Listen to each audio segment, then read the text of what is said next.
कौन बनेगा बड़वाह का विधायक? त्रिलोक राठौर को बसपा ने बड़वाह विधानसभा से अधिकृत उम्मीदवार किया घोषित। हाथ का साथ छोड़ हाथी पर सवार हुए त्रिलोक। हाथी से जख्मी होगा हाथ या कुचलेगा कमल? क्या निमाड़ में बसपा के मंसूबे हो सकेंगे पूरे? त्रिलोक राठौर का बसपा में जाना नया सूर्योदय साबित होगा या होगी राजनीतिक भूल?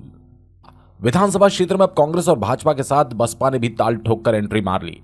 कांग्रेस के टिकट की घोषणा के साथ ही बगावत करने वाले श्री त्रिलोक राठौर को बसपा ने बड़वाह विधानसभा क्षेत्र से अपना अधिकृत उम्मीदवार घोषित कर दिया। अब बड़वाह का मुकाबला त्रिकोणीय संघर्ष की ओर बढ़ता जा रहा है। बसपा उम्मीदवार और वो भी त्रिलोक राठौर को उम्मीदवार बनाए जाने का नुकसान किसे और कितना होगा, ये तो आने वाला वक्त बताएगा। लेकिन बसपा इस बार बड़वाह से अपना खाता खोलने का दावा जरूर करती नजर आ रही है। आज से ठीक 1 साल पूर्व यही नवरात्रि के दिन थे और एक हंसमुख युवा कांग्रेस से चुनाव लड़ने की हसरत लिए बड़वाह के राजनीतिक मैदान में उतरा था।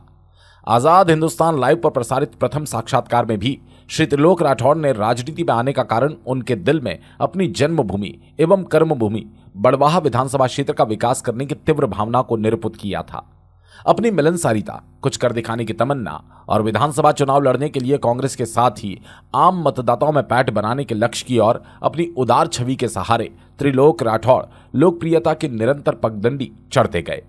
मात्र चंद महीनों में ही उन्होंने क्षेत्र में क्रिकेट टूर्नामेंट, धार्मिक सामाजिक आयोजनों में सहभागिता, सहयोग, रात दिन एकला चालों की तर्ज पर कांग्रेस संगठन और आम लोगों में मजबूत पैठ बना ली। श्री कमलनाथ और दिग्विजय सिंह शीर्ष नेताओं से निरंतर संपर्क, उनकी निरंतर सक्रियता से उन्हें विधानसभा टिकट के लिए मजबूत दावेदार भी माना जाने लगा। अन्य दावेदारों के मन में भी नए नए आए त्रिलोक राठौर की अति सक्रियता कहीं न कहीं खटकती नजर आने लगी। लेकिन राजनीति में यह आम बात थी। लेकिन कांग्रेस ने जो ही नरेंद्र पटेल को प्रत्याशी बनाया, श्री त्रिलोक राठौर का कांग्रेस के प्रति धैर्य और विश्वास जवाब दे गया। उन्होंने कहा यदि दोनों टिकट एक ही समाज और क्षेत्र से दिया जाता तो वे निर्दलीय चुनाव लड़ने से पीछे नहीं हटेंगे। लेकिन इसी बीच क्षेत्र में पैर पसारने को आतुर बसपा ने उनसे संपर्क किया। त्रिलोक राठौर ने भी एक राष्ट्रीय दल से टिकट का अवसर मानकर हाथ का साथ छोड़ दिया और हाथी पर सवार होकर विधायक बनने की हसरत पूरी करने के लिए एक नई राह पकड़ ली। श्री त्रिलोक राठौर का कहना है, मेरा उद्देश्य बड़वाह की सेवा करना है। अब तक कांग्रेस और भाजपा दोनों ने बड़वाह क्षेत्र के साथ न्याय नहीं किया, टिकट भी उस पार और विकास भी उस पार। लेकिन अब बसपा के सुदृढ़ नेटवर्क के साथ वे बड़वाह के समुचित विकास का सपना साकार कर दिखाएंगे।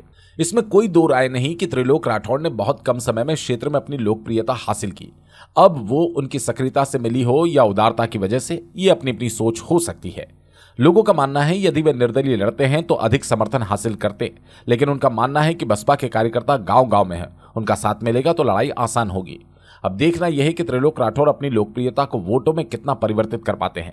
साथ ही यह भी देखना होगा कि हाथी की चोट से हाथ जख्मी होगा या फूल कुचलेगा, या फिर हाथी मस्त चाल से जैसे आया है वैसे ही आगे निकल जाएगा। चीफ एडिटर नवरत्न जैन की रिपोर्ट।